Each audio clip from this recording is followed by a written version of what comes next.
This is part 3 of So You Want to Play Industrial Music Live. This part is called Playing the Show and What Happens After. So I am going to give some tips as far as playing the show goes. Obviously be professional, be courteous, show up on time, and actually I would show up well before the doors open, because you want to be prepared if something changes, if something happens, and you just want to be prepared just in case something happens. I would also be ready to set up and do a sound check well before the doors are open if the venue will allow that. And then once the doors are open, you can basically go on, perform your set, tear down, and then the next band plays or whatever. Yeah, I think you get the idea. So here's some tips that I received when I was starting out. I had found these on a site. I'm not sure what site it was exactly. It might have been either Dark Sonus or New York Industrial Front. New York Industrial Front was a great resource for industrial bands playing out at the time. So this piece of advice pertains to your gear setup and teardown. So typically for shows, you don't want to go beyond a 15-minute mark for gear setup, and sometimes you don't even want to go beyond like 10 minutes. You want to be able to set up all your gear, in 10 to 15 minutes time, and do a sound check and be ready to play immediately after that. And that also goes for teardown. Actually, teardown should be even quicker, because if you're an opening band, another band is coming on pretty much right after you. So you want to get your gear as quickly as possible off the stage, and so the other band can bring their stuff on and they can set up and have their shit set up in 10-15 minutes and be ready to play immediately after. So we did this initially when we were first starting to play out, and we don't do it so much anymore because I think we have our teardown and setup pretty fucking solid. I don't think we actually ever go beyond 15 minutes for setup, and teardown I think is even fucking quicker than that. So, but they suggested, and this is something I suggest, is if you're in your rehearsal space, whether it's a rented rehearsal space or even your basement or your living room or wherever the fuck you're rehearsing, actually practice tearing down and setting up and doing it as quickly as possible, and actually timing your teardown and setup. Just because, like if you're playing bigger shows and stuff, if you're taking too fucking long to tear down and set up, it looks bad on you, it looks bad on the promoter, and the venue will get pissed off, and the other bands will get pissed off, and there's less likelihood that you're going to get called or messaged again to play another show. So that's some of the advice I'd received. There's a couple more pieces that I think I'll discuss here, which is you're putting on, you're playing a show. Don't just play it, put on a fucking show. Jump around, do something that's just fucked up, whatever that is. Just make it interesting and, move around and stuff. And the last piece to the playing a show part is have fun. You may take your music career seriously, but in the end, you have to have fun, because if you're not having fun, what the fuck is the point? So, have fun. Don't take it too seriously, and take it seriously to a point, but not too fucking seriously. and yeah, have fun. So after your show is done and you've you tear down your stuff,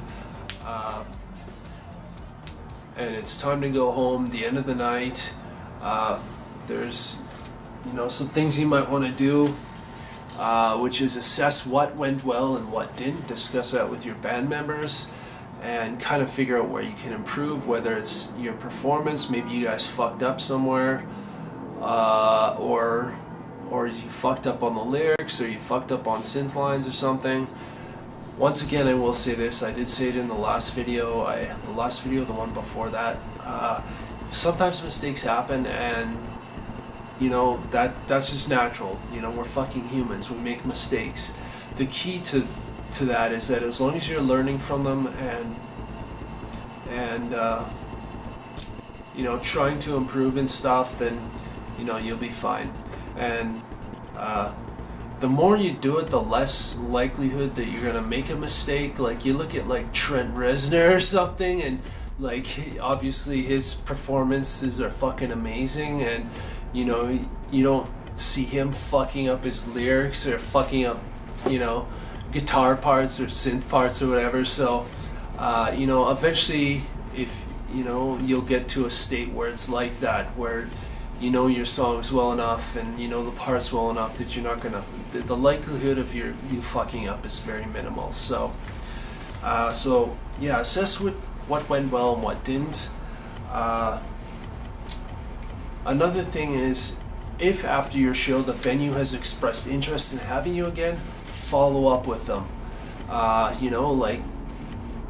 If they expressed interest at the show, then actually fucking talk to them at the show and say, hey, we'd like to set up another show, and and then get contact information and send messages and try to book another show. And if they didn't follow up with, or if they didn't express interest, maybe they just were too busy to, then I would suggest even following up with them again, and follow up with them and see if you can book another show. I would also say, if you got video footage of the show, I would study it and see where you can improve in your performances. And yeah, so I think that's it for the playing the show and what happens after. As long as you're having fun and you treat it as a professional and or as professionally as possible, and showing up on time, and or even way ahead of time, and preparing and getting your teardowns and setups quick, and